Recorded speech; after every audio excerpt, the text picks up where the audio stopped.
Welcome to Chalak Kaveh, who is an associate professor at the Volda University College in Norway. So Chalak had the longest way, I think, among us.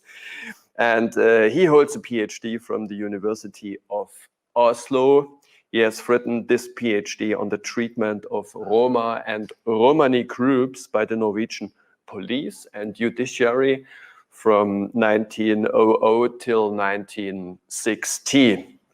Chalak is the former editor of Lemkian, a renowned journal of genocide studies. His research interests include genocide studies, the history of the Kurds and Kurdistan, also on Roma and Romani groups in Europe, and police studies. And Chalak is currently, if our information is right, on a comprehensive book on contemporary Kurdish politics. His topic of today will be the apex of European traditional Gypsy policy in the interwar period, a history of policy radicalization. The floor is yours, Chalak. So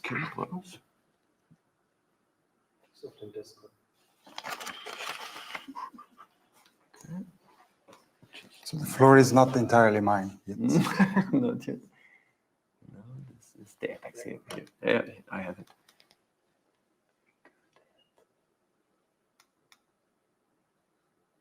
Okay. Thank you. Sure.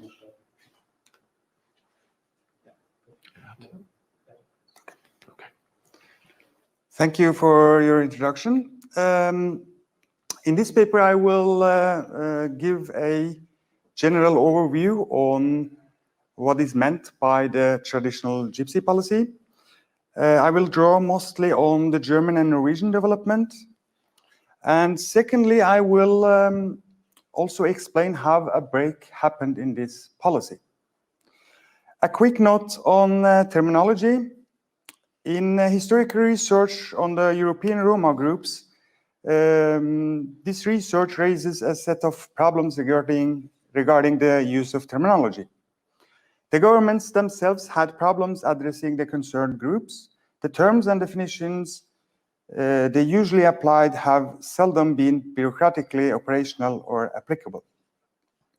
The government organs, for instance, the police, did not always understand what was meant by the Gypsies, the word Gypsies, and what distinguished them, for instance, from other itinerant groups. In addition, and more to the point, it is difficult to make a clear distinction in historical sources between a subjective and an objective definition. Who was a Gypsy in ethnical sense and Gypsies in a sociological sense is therefore difficult for us to establish. Historical sources, furthermore, obscure person's ethnicity. Although individuals were labeled as a Gypsy, this tells us more about the government's and bureaucracy's labeling process rather than the person's self-definition, language, culture, etc. Besides, officials in different European countries in the 19th and 20th century increasingly labeled all traveling groups as Gypsies. Here I follow Leo Lucassen and others who have argued similarly. The use of the term Gypsy or Zigeuner in German has, of course, its problems, not least in our contemporary discourse. I acknowledge that. However, when we are discussing and researching the past based on the not so perfect historical sources, there are all sorts of methodological problems, as I mentioned. I will therefore use the term Roma when I'm talking myself, and when I'm talking about I will use whatever they use as the term. So since the 16th century, there have been Roma groups in Norway which go by different names in different regions, but which was usually called Tatere or nowadays Romani.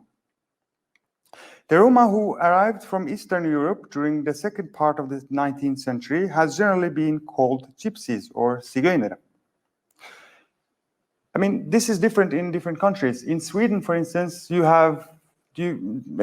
both terms were used about every group, basically. So this is confusing for us as well as for others. So the Romani group or the Tatar group historically and in the 20th century was subject to paternalistic and civilizing measures as the government saw it. The sterilization law and the child protection law affected the group strongly. The history of the Roma who arrived in the late 19th century was different. They also met the same attitude from the government, even though they represented an extremely small proportion of the population.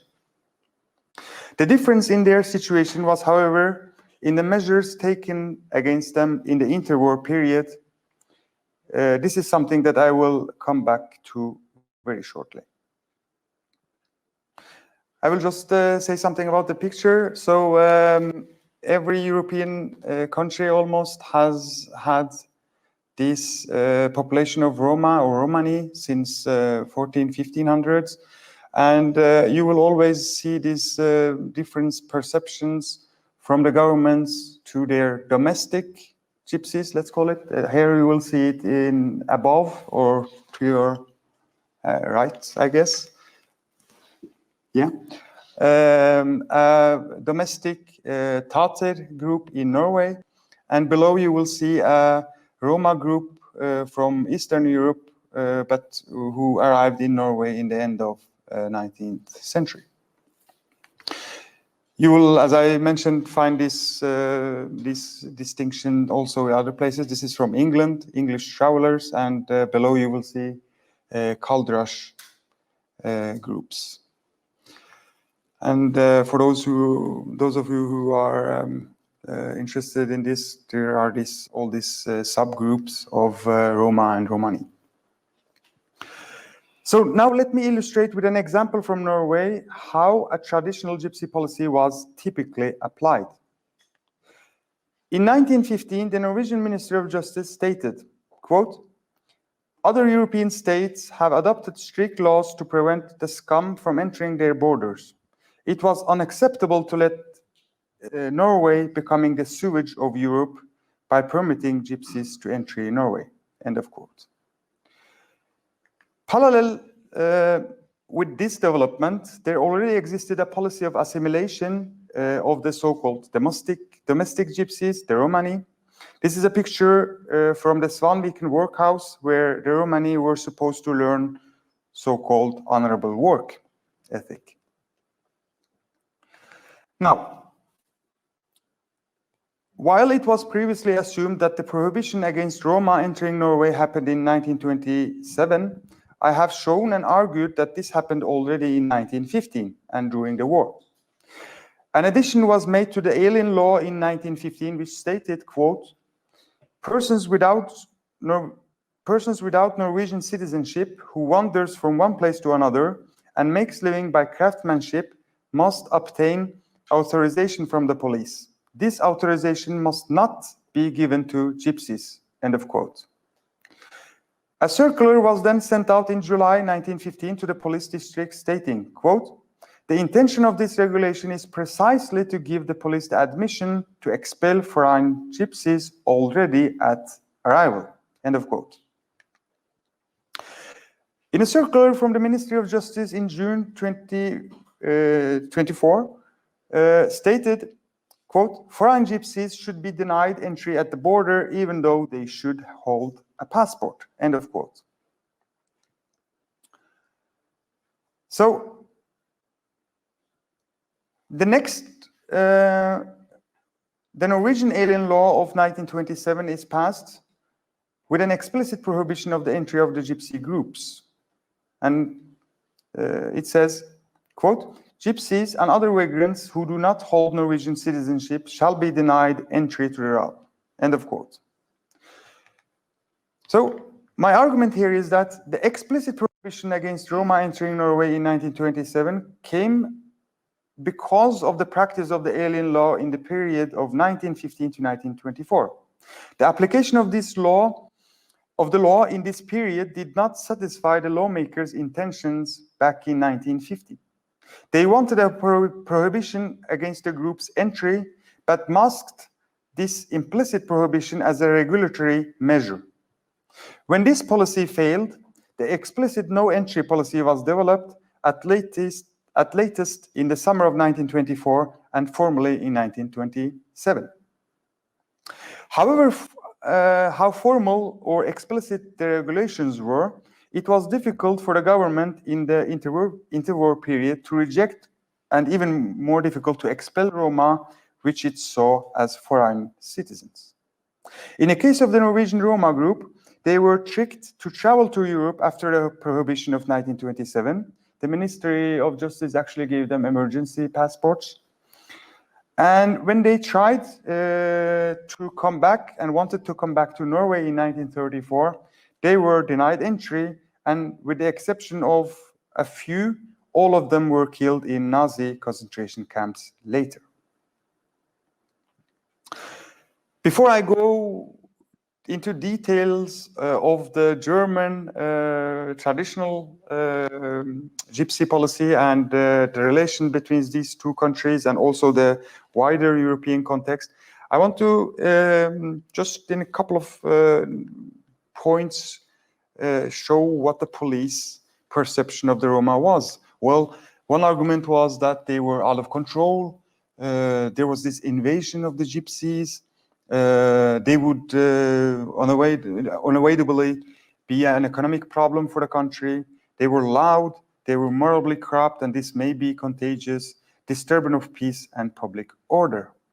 This is all moments and factors which were also represent in Germany and other countries. What is known as the traditional Gypsy policy or Zigeunerpolitik in the 19th and 20th century Germany was characterized by the government's regulative approach. This happened in Norway as well, and also more or less in all European countries. The main instrument and goal of this policy was to make the targeted groups sedentary. This meant also that they should get regularly and so-called honorable work. In short, there were regulation practices on the life of the Gypsies or persons who were labeled as such, be it regulation on travel, use of animals, etc. Now, the break with this traditional Gypsy policy comes in the late 1930s and resulted in the coming of genocide and mass violence against the European Gypsy or Roma groups in the Second World War. I will touch upon the break in this policy and how it came about, but I want to shortly touch upon the German context. The German Gypsy policy was seen as an ideal model for other countries, for instance, in Norway. The specific German policy had its capital in the state of Bavaria, München. Already in the end of 1800s, Bavaria had developed its particular institutions and methods for fighting the Gypsy nuisance, as it was called. The main lines here was firstly, rejection and deportations of foreign Gypsies, not unlike other countries, but also making the German Gypsies or Roma or Sinti sedentary and integrate them into the so-called honorable workforce, whatever that meant. So a few German states did participate at a conference in 1911 and then again in 1925 after the war. And the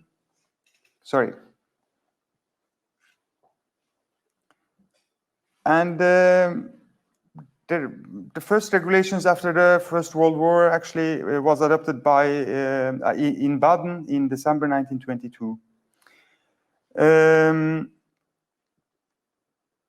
One of the challenges, as the officials and the police perceived it, for the German Gypsy policy was that Roma were deported from a state border to the next and so on without the problem being solved.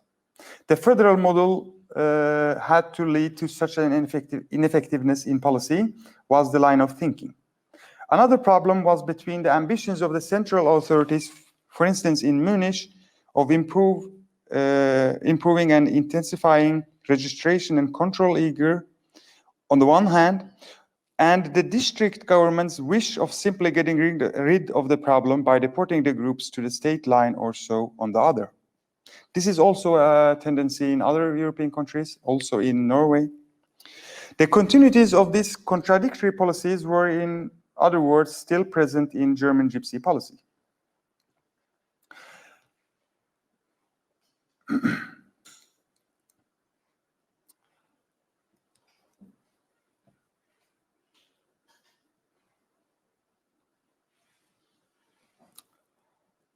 So, how did the break from this traditional Gypsy policy came about? The combination of several processes led to a break in the traditional Gypsy policy in Germany in the years of 1936 to 1938. National socialistic Gypsy policy was outlined in these years. So firstly, there occurred a centralization and unification of the German police force. This in itself made the policy more radical and the practice more radical. Secondly, within these years, there occurred a new development in criminological assumptions about and the launch of racial theories on gypsies. The infamous child psychiatrist Robert Ritter and his immense influence on the government's gypsy policy should be mentioned here. Already in 1934, Ritter developed his most important theory regarding the German Roma groups. His theory was that 90% of the German Roma were so-called gypsy bastards or Mischlinge. The rest consisted of racially poor gypsies, as he claimed. Now, these mentioned processes in the period of 1936 and 1938 were decisive prerequisites for an explanation for how the gypsies, which at the starting point was so peripheral for the Nazi regime, were to be victims for the radical Nazi policy, which in time would result in genocide. Furthermore, the groups were victims of the concept of preventive criminal policy, the so-called verbeugende Verbrechensbekämpfung, But even this concept can be dated back to the Weimar Republic and the ideas about professional army of criminals. Based on a law from 1933, persons who did the same offense twice would indefinitely be put in custody. A decree from 1937 made the gypsies one of the target groups of this law. The foundation for this was the campaign against the so-called workshies in the summer of 1938. And furthermore, in the implementation instructions issued by Reinhard Heydrich, the gypsies constituted one of the target groups. Now, in parallel with the workshy action or campaign, there were plans to nationwide campaigns against the gypsies, which was authorized by Himmler's decree. So to sum up this traditional gypsy policy and the break with this policy, and also to compare Norway and Germany, I would say that the logic of these policies followed by authorities is pretty much identical. I think that goes for almost every other European state.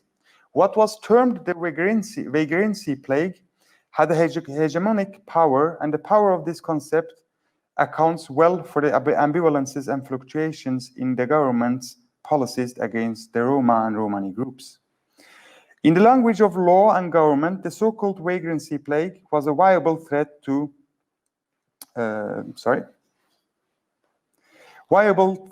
Norway and Germany's well-being. The gypsy plague was a narrower part of the general sickness of vagrancy, as it was perceived. And the gypsies, be it Roma or Romani, were sometimes seen as the concrete and symbolical representation of this demoralized and wicked vagrancy world. While the vagrancy plague had its own political, economic, and ideological taxonomy, this sometimes lacked regarding the much narrower and much more concrete Gypsy plague. Although the hatred against Roma were concrete enough, the policy was not straightforward. At least the practice wasn't. The definition of the groups were often bureaucratically and judicially not applicable, as I have already mentioned. But with the break of this traditional Gypsy policy, there were no mercy, so to speak. If the pseudoscience of Gypsy racial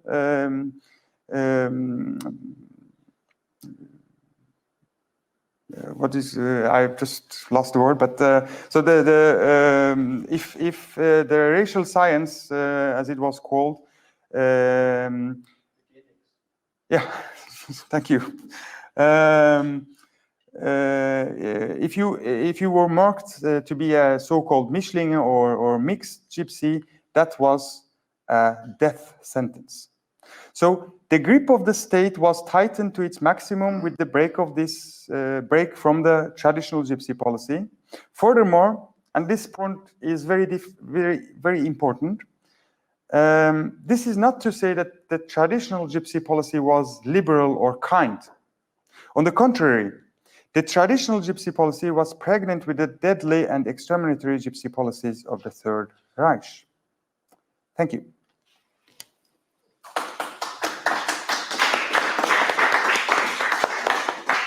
That's it. Yeah, thank you very much. Close. Okay. So. Okay. Thank you very much, Chalak, for this very interesting presentation on the situation of the Romani people in that time in the interwar period, but also these kind of very much restrictive political measures on the one hand against this ethno-cultural minority in Europe, and on the other side, the radicalization by measures of police. I was really wondering or surprised when you brought these first examples from Norway, where we could say even the Norwegian or Scandinavian governments were working on cultivating this status of statelessness of the Romani people, also in Northern Europe and in Germany. Of course, it's clear, and you made it very transparent for us, that some basics of policy against the Romani people in Germany in the 1920s made it very easy for the Nazis afterwards to start their program of exclusion, deportation, and then annihilation. My question would be two. I have two questions. One question is, what about the Romani people by themselves? Was there any kind of similar initiatives or networking or starting self-organization to fight against this more and more repressive politics against their own minority?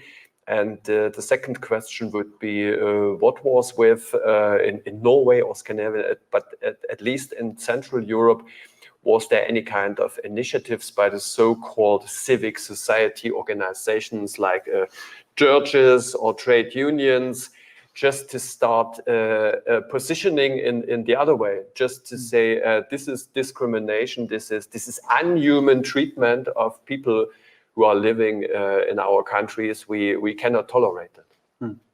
That's a good question. So to answer that, I must touch upon some other often misunderstood concepts and views on the Roma. Firstly, this is not only poor and resourceless people. I mean, they have network contacts all over Europe. So obviously they talk together. They have. I mean, some of them are related, etc., etc. So they were generally very well informed about which regulation was going on and how to avoid it, and etc. When it comes to your question more directly, I mean, this is something that it should be done more research on when it comes to this more concrete that we heard in this previous lecture as well. But the contexts of Europe are somehow different. For instance, in Romania, there were these Roma leaders who very much involved in politics. They, for instance, cooperated with this Christian fascistic organization or party, sorry, and the same is true with this other pro-German party, Iron Guard. So I mean. In the historic, in our discourse today, we tend to kind of view these groups as helpless, merely pawns without agency, and this is wrong, obviously. And your question is very interesting.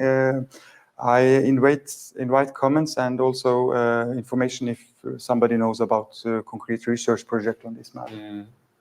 And regarding the so-called civic society organizations, I think you mentioned that probably a majority of the European non-Roma population was at least disinterested to do anything against it, or even supported it. That there was even kind of a agreement or no really resistance against it. But maybe it could be expected that some organizations, like humanitarian organizations, would see the danger that this is a proceeding kind of exclusion. It could be even more worse for these ethnocultural minority, instead improving their situations in the course of new political trends in the 1920s. Nothing? Well, I mean, so the answer to your question has to be nuanced, and it's twofold. So firstly, I mean, on the contrary, the private Christian organization in Norway who, cared a lot about the Romani group was actually the one sole responsible for repressive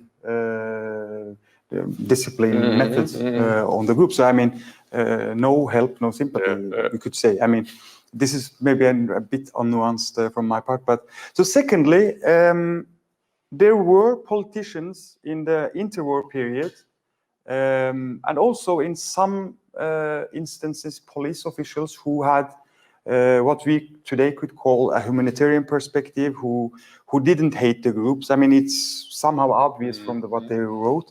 And when it comes to politicians, for instance, when these different laws were discussed in Norway, there were people, politicians strongly opposing them.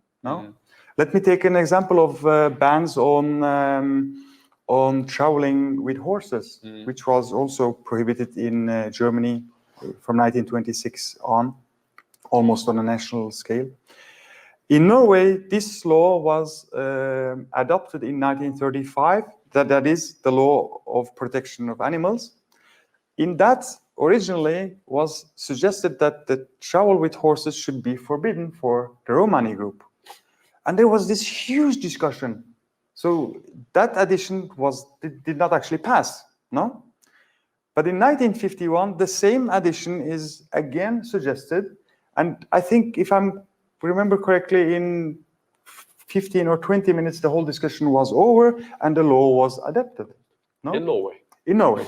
So, and I mean, even in this respect, so the lawmakers didn't always follow suit with the development. For instance, in 1935 and 36, 37, when these kind of things were discussed, we should, make it forbidden for Roma to travel with horses. Well, in my source material, I have found several examples of Roma owning cars. So this or motorboats or as such. So it's complicated. Yeah, very complicated. We start opening for the audience. Please, here's the man. Ask.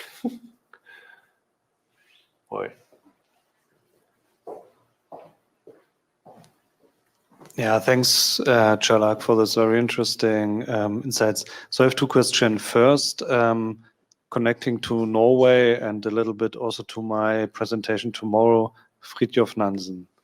I mean, we know he was never really involved in the interwar period in domestic policy making in Norway, but did he had a perspective on the Romani people somehow?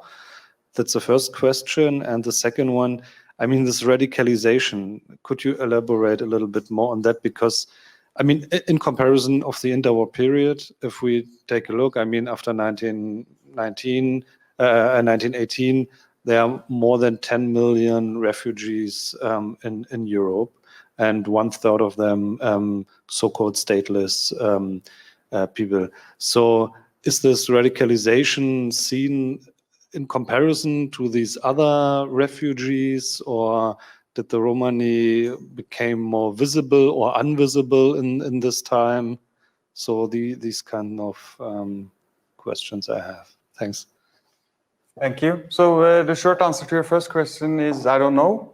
I should have known, maybe. To my knowledge, he didn't interest himself with this stuff. But I'm sure, I mean, he and his colleague, I mean, or actually co-worker who worked under him, Vidkun Quisling, at the time, they did a lot of humanitarian work, but Quisling later became what he became. So to your second question, so after the war in Germany, the issue came up in a police conference in Karlsruhe.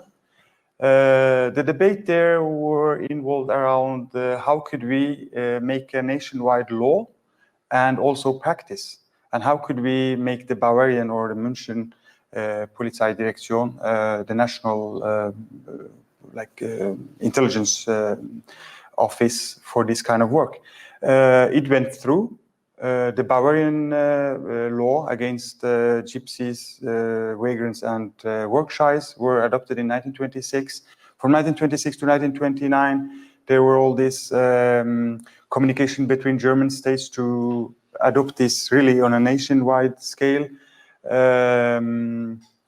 But the problem is from 1926, when the law was adopted, to 1929 and 30, and this comes really through sources, and interestingly enough, the tendency in Germany and in Norway is the same, because the districts, when they are asked, okay, so how do you perceive the gypsy plague now?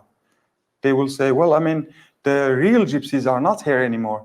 The real problem now is these vagrants who are, coming in large numbers, and which we are defenseless against.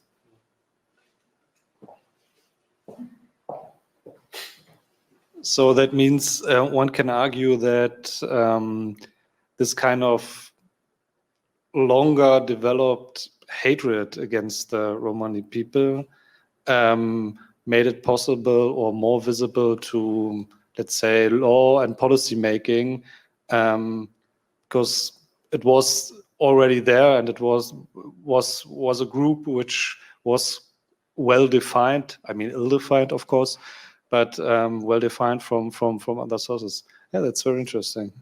Yeah, exactly. And what I try to communicate to my students is that, yes, the 1930s, the Hitler regimes, Nazi policy, what happened during the war with genocide, all these things are important part of this history.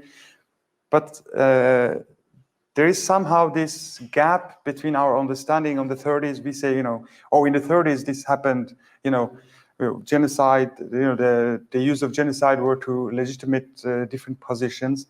That is not, I mean, if you are gonna, let me shortly just say, if you're gonna understand discrimination of Roma today, the traditional gypsy policy is where to look, not the genocidal policy.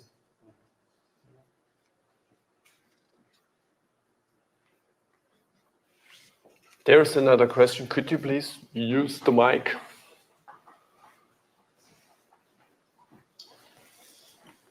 Thank you for your presentation. I just would like to ask how the policies in Norway were related to the policies in other North countries, like Sweden. We know that Swedish government in the beginning of the 20th century was quite against the Roma and against the minorities and all other ethnic groups.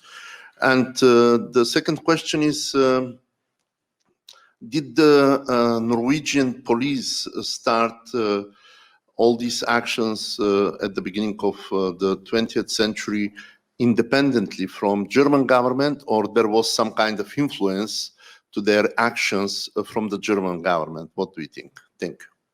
Thank you. So, yeah, to your second question, absolutely. There were even policemen traveling to Germany, to Bavaria, to Berlin to learn from the German police. The German police practices, or let's say actually the German laws and regulations, if not practices, were very much seen as a model to how to do it in Norway. And to your first question, well, I mean, there is much research going on into these issues, but generally, I would say the persecution and discrimination, or should we say repressive politics against Roma and Romani groups in Sweden was milder compared to Norway, and of course compared to Germany.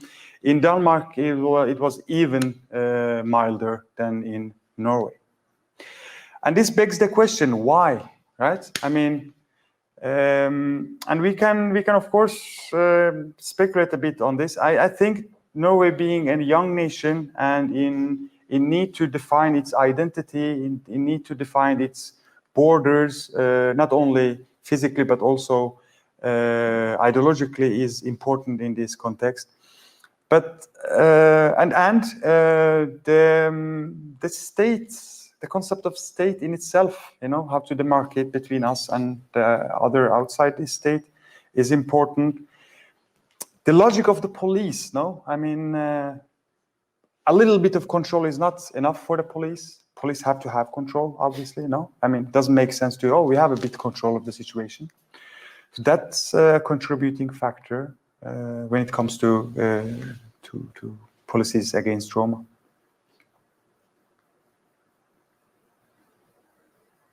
Good.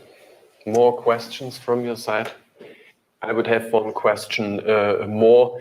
As we know, the reworking, the historical reworking on these really dark periods of history and this terrible situation for the Roma in Central Europe, or at least in Germany, it kept a lot of time. But anytime it started to be reworked to get a topic, and also to be discussed between the organizations, the German politics or Central European governments and the Roma organizations. What is the state of the art regarding this in Norway? That's a good question. I mean, in Norway, things are pretty confusing, no? I mean, in Sweden, you still have two terms for Roma and Romani groups, Tattare, Zigenere, which is used synonymously. No? In Norway, you have two national minority groups, nationally acknowledged. Mm-hmm. As I mentioned, this Roma. Let me see the picture. It's more. So these two groups are two different national minorities.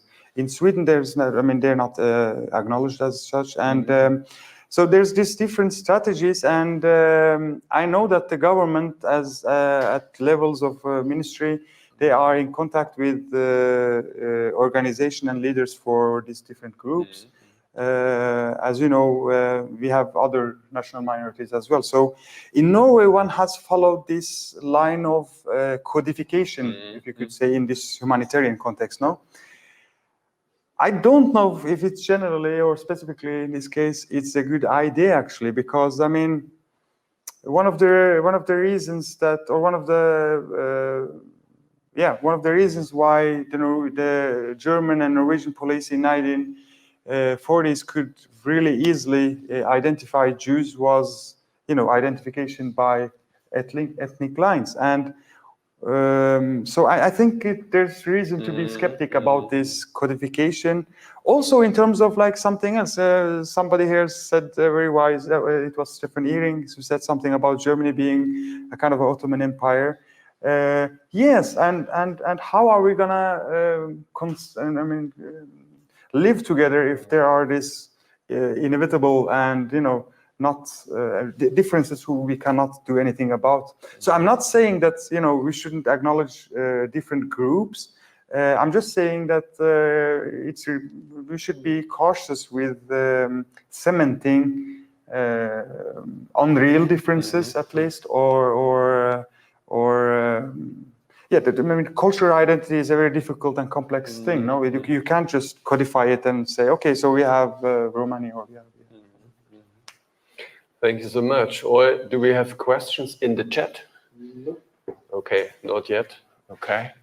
So then, thank you very much again, Chalak, for this very comprehensive presentation. And I guess we are already at the end of our first panel. I hand over to Roy, who will nothing to say for the break. Okay, silence.